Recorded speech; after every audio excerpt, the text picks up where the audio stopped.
كنت شفت اللقطة دي بعيني انا ما كنتش هصدق. الكلب ابو قلب رقيق وصغير ده بيرش مية على السمك علشان ينقذه، وبيحاول يدخل المية في خياشيم السمك كمان.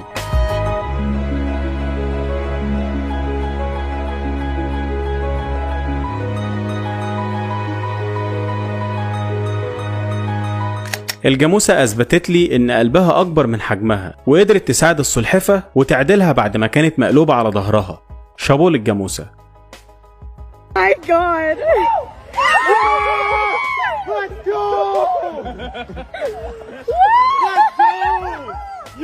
الحيوان البري ده بينجو بصعوبة من الموت، والفضل كله بيرجع لعصابة أفراس النهر، واللي بنشوفها وهي بتهجم على التماسيح اللي كانوا خلاص هياكلوه. الحمد لله قدر إنه يعيش بفضل الله، وبعدين بفضل أفراس النهر.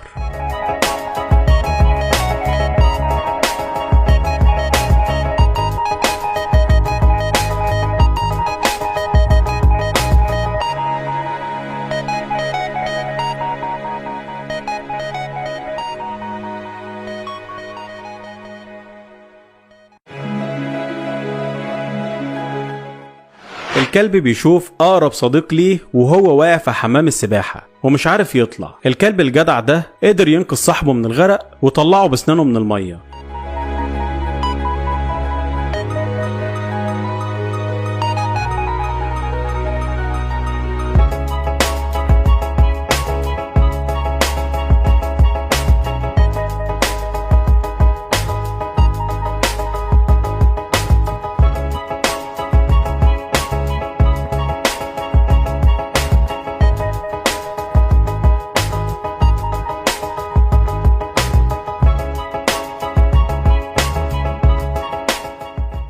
الخنزير الصغير بيتحول لحارس انقاذ رهيب، بيعوم بسرعة البرق علشان ينقذ المعزة اللي كانت بتغرق في المية، بيديها زقة بتساعدها في الخروج لبره المية.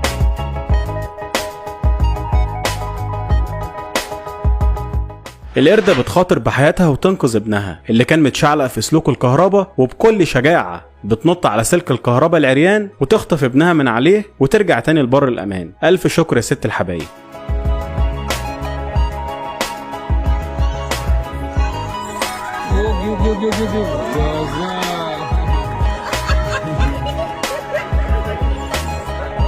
التمساح بيمسك رجل حيوان النو بفكه القوي ومش عايز يسيب رجله.